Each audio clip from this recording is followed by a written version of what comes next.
नमस्कार.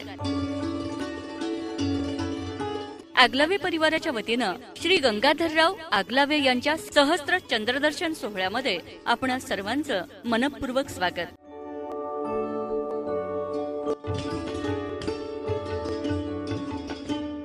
बीड जिल्ह्यातील पाटोदा तालुक्यातील दसपिंपळगाव हे गाव. याच गावात श्री दशरथराव आणि सौ राधाबाई यांच्या पोटी तिसऱ्या खेपेला 23 मे 1946 रोजी पुत्ररत्न जन्माला आलं. 4 बहिणी आणि 1 भाऊ असा हा आगलावे परिवार. आणि या मुलाचं नाव ठेवलं गंगाधर. काही नावं फक्त ओळख नसतात, तर ती व्यक्तिमत्व समाजामध्ये एक इतिहास घडवत असतात. असंच व्यक्तिमत्व इतरांच्या स्वप्नांना आकार देणारे आणि संघर्षातून घडून माणुसकी जपणारे श्री गंगाधर दशरथ आगलावे, आम्हा सर्वांचे वडील, आदरणीय अण्णा.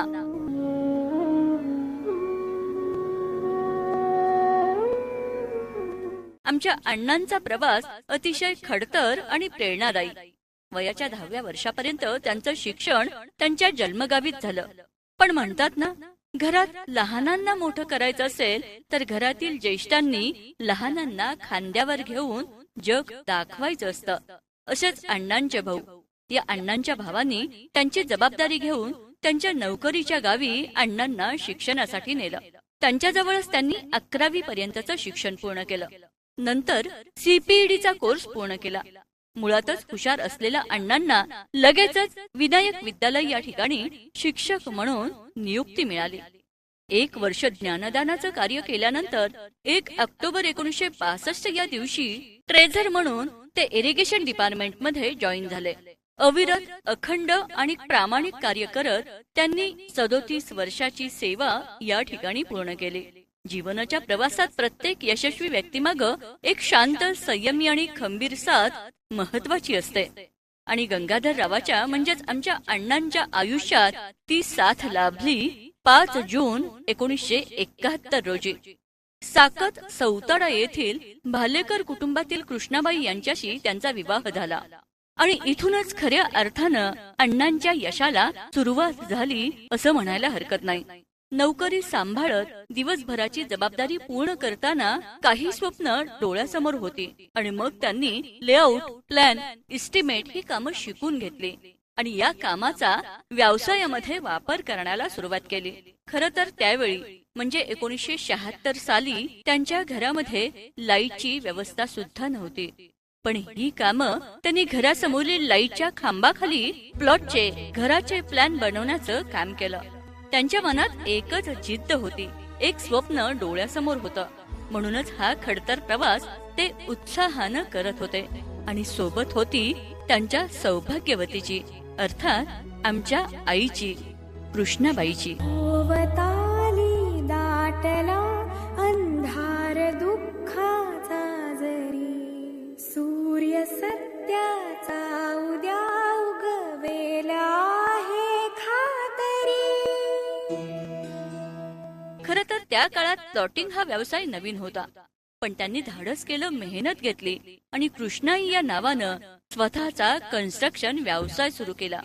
दूरदृष्टी आणि आत्मविश्वासाच्या जोरावर सुरू झालेला त्यांचा हा प्रवास बीड शहरामध्ये सर्वप्रथम यांनी लेआउट आणि प्लॉट विक्री करण्याचा प्रथम मान देणारा ठरला. त्यावेळेस बीड नगरपालिकेचे विद्यमान नगराध्यक्ष माननीय श्री सियारामजी यांनी त्यांच्या मालकीची जागा लेआउटसाठी उपलब्ध करून दिली. आणि इथूनच सुरू झाला अण्णांवरील विश्वासाचा आणि त्यांच्या यशाचा नवा अध्याय. बीड मधील चाणक्यपुरी, भाग्यनगर, मित्रनगर, इंद्रप्रस्थ कॉलनी, आगलावे इस्टेट म्हणजेच कृष्णाई नगर, एकनाथ नगर अशा नामांकित वसाहती अण्णांच्या कल्पनेतून आणि परिश्रमातून निर्माण झाल्या. आणि बीड शहराच्या सुंदरतेमध्ये वाढ झाली असंच म्हणायला हरकत नाही. खरं म्हणजे 1980च्या दशकात घर बांधकामासाठी बँकेकडून कर्ज उपलब्ध होत नव्हतं. आणि हीच अडचण लक्षात घेऊन अण्णांनी बीड गृहतारण संस्था आणि जवळागिरी गृहतारण संस्था स्थापन करून दिली. आणि अनेकांचं स्वतःच्या घरकुलाचं स्वप्न सत्यात उमटवण्यासाठी मदत केली.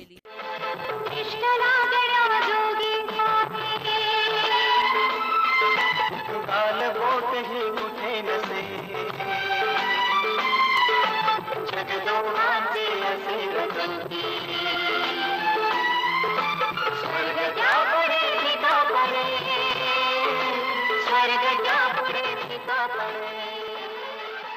एकोणीसशे 1976च्या दरम्यान परमपूज्य रामचंद्र महाराज पारनेरकर यांच्या संपर्कात अण्णा आले आणि त्यांनी त्यांचं शिष्यत्व स्वीकारलं. इथूनच त्यांच्या यशाला आध्यात्मिक अनुष्ठान लाभलं आणि यशाचा वेल गगनापर्यंत पोहोचण्यासाठी अण्णा सज्ज झाले. परमपूज्य रामचंद्र महाराजांनंतर परमपूज्य विष्णू महाराज यांच्या संपर्कात अण्णा आले. त्यांची निष्ठा आणि श्रद्धा पाहून महाराजांनी त्यांना 2002 साली जीवन कला मंडळ बीडची अध्यक्षपदाची जबाबदारी बहाल केली. त्यांच्या कार्यकाळात बीड जिल्ह्यात गुरूंची 21 मंदिरं झाली. त्याचबरोबर बीड मधील परमपूज्य महाराजांच्या भक्तांना साधनेसाठी पूजेसाठी मंदिर निर्माण व्हावं या मनातील अण्णांच्या इच्छेसाठी बीडच्या मध्यवर्ती ठिकाणी चाणक्य नगरीमध्ये जवळपास 7,000 स्क्वेअर फूटची जागा उपलब्ध करून दिली आणि डॉक्टर पारनेरकर महाराज स्मृती सभागृहाची भव्य इमारत उभी राहिली. या ठिकाणी विधिवत गुरूंच्या मूर्तीची प्रतिस्थापना अण्णांनी केली. आज इथं कार्यक्रमाची रेलचेल असते. आजही अण्णा या ठिकाणचे अध्यक्ष आहेत. व्यावसायिक आध्यात्मिक कार्यानंतर शैक्षणिक विभागासाठी सुद्धा काहीतरी करायला हवं या उद्देशानं डॉक्टर पारनेरकर महाराजांच्या विद्यालयाचे अध्यक्षपद अण्णांनी स्वीकारलं. अण्णांच्या मातोश्री राधाबाई यांच्या नावानं 25x30 चा मोठा हॉल अण्णांनी बांधून दिला.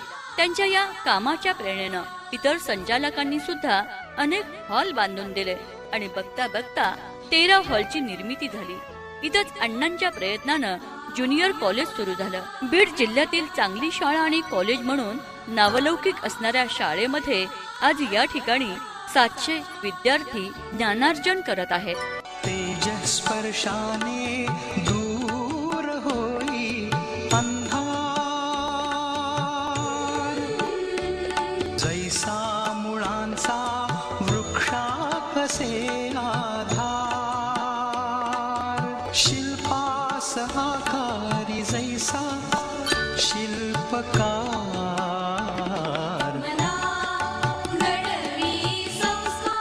खरं तर एवढं काम करणं या पाठीमाग कोणतं तरी पुण्य दडलेलं असतं आणि असेच पुण्यवान असणारे अण्णांचे वडील दशरथ आगलावे शिवभक्त होते.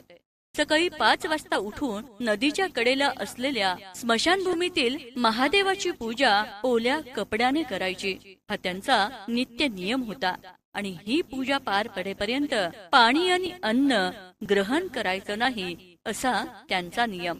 अण्णांनीही त्यांच्यासोबत बरीच वर्ष महादेवाची पूजा केली, ज्या ठिकाणी वडिलांना 2दा साक्षात्कार झाला होता. त्या भग्न झालेल्या मंदिराची अण्णांनी हेमाडपंथी मंदिराच्या रूपात पुनर्बांधणी केली. या मंदिराचं भूमिपूजन परमपूज्य पारनेरकर महाराजांच्या शुभ हस्ते झालं आणि या मंदिराचं कलशरोहण समारंभ हा सुद्धा परमपूज्य पारनेरकर महाराज यांच्या शुभ हस्ते झाला. खरं तर हा सुवर्णयोग म्हणावा लागेल. अण्णांनी आजपर्यंत समाजासाठी अनेक मेळावे आयोजित केले, समाज एकत्र आणला. बीड मध्ये विश्वकर्मा मंदिर बांधण्यासाठी खूप मोठं सहकार्य केलं.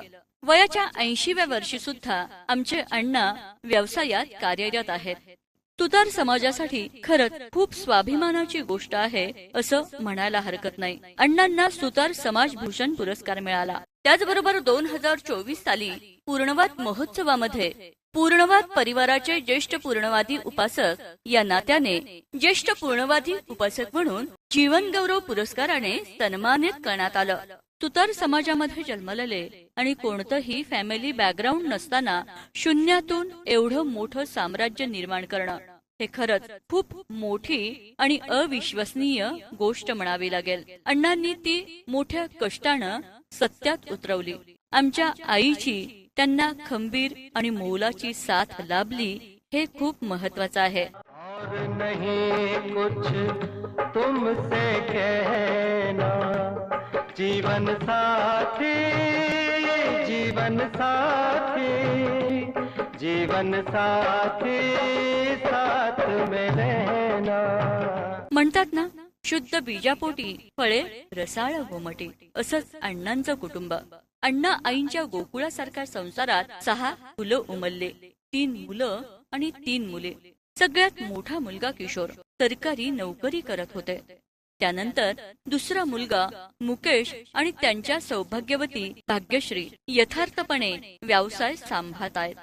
अण्णांचे छोटे चिरंजीव डॉक्टर नितीन पांचाळ आगलावे यांची पत्नी दीपा पांचाळ या कॉम्प्युटर इंजिनियर आहेत. नोकरी सोडून पतीच्या व्यवसायाला त्या हातभार लावतायत. अण्णांची मोठी मुलगी सुनीता मधुकर पांचाळ पुणे जिल्ह्यातील वेल्हे या ठिकाणी त्वचारोग तज्ञ असणारे डॉक्टर मधुकर पांचाळ यांच्या सोबतीनं संसार यशस्वीपणे सांभाळत आहेत. अण्णांची 2 नंबरची मुलगी अनिता संतोष पांचाळ यांचे यजमान doctor Santosh Panchal skin specialist असून उदगीर या ठिकाणी वैद्यकीय सेवा देत आहेत. अण्णांची तिसरी मुलगी अंजली अशोक सोनार या बेंगलोरमध्ये असून त्यांचे यजमान सॉफ्टवेअर इंजिनियर आहेत. अण्णांनी मिळवलेली प्रतिष्ठा वाढवण्याचा प्रयत्न करणारी त्यांची सगळीच मुलं आणि मुली अण्णांच्या आणि आईच्या आशीर्वादानं आपापल्या संसारामध्ये त्यांच्या कर्तृत्वाने उंच भरारी घेत आहेत. अण्णांचे सगळ्यात मोठे भाऊ बाबूराव आगलावे. अण्णांना 4 बहिणी कैलासवासी प्रयागबाई, कैलासवासी फुलाबाई, कैलासवासी विमलबाई आणि सौ सुलोचना गाडेकर. निखळ प्रेम कुठं आहे याचा विचार केला तर ते आपल्याला पाहायला मिळतं बहीण आणि भावाच्या नात्यामध्ये. असंच बहीण भावाचं प्रेम म्हणजे आमचे अण्णा आणि त्यांची बहीण तुलाबाई. नोकरी लागल्यापासून आजपर्यंत त्यांच्या माहेरपणाची जबाबदारी अण्णाने मायेने सांभाळली. अशा आमच्या अण्णाच्या घराचं छोटंसं गोकुळ कधी फुललं हे कळलंच नाही. आज 11 नातवंड आणि 1 पतवंडाच्या सहवासात पुन्हा एकदा बालपण जगताना दिसतायत. खरं तर आमच्या अण्णांचा प्रवास म्हणजे सामान्य माणसाचा असामान्य जिद्दीची प्रेरणादायी कहाणी असंच म्हणायला हरकत नाही. खरं तर हा प्रवास फक्त नोकरी करण्याचा किंवा इमारती उभारण्यापुरता मर्यादित नव्हता, तर हा प्रवास होता विश्वास, नातं, संघर्ष आणि माणुसकी जपण्याचा प्रेरणादायी प्रवास. अण्णांचं नाव गंगाधर. जसं भगवान शंकरांनी गंगा धारण करून जगाचं रक्षण केलं, तसंच गंगाधर नावाच्या या व्यक्तिमत्वानं आयुष्यभर अनेकांच्या जीवनात आशेची गंगा वाहती ठेवली. भगवान शंकरांना गंगाधर असं म्हटलं जातं. आपल्या जटामध्ये गंगा धारण करणारे भगवान शंकर आणि आमचे अण्णा म्हणजे शांतता, संयम, सामर्थ्य आणि लोककल्याण यांचं प्रतीक असणारे आमचे अण्णा. आमच्या अण्णांचं इथून पुढचं आयुष्य निरोगी असावं हीच त्या निर्गुण निराकाराकडे प्रार्थना. आमच्या या आधारवडाच्या अभिष्ट चिंतन सोहळ्यामध्ये आदरणीय कांतादादाचे आशीर्वाद या प्रसंगी लाभले त्याबद्दल विशेष आभार आणि आपण सर्वजण उपस्थित राहून आमचा आनंद शतगुणित केला त्याबद्दल तुम्हा सर्वांचं देखील शतशः आभार. धन्यवाद. माझ्या घराचं गोकुळ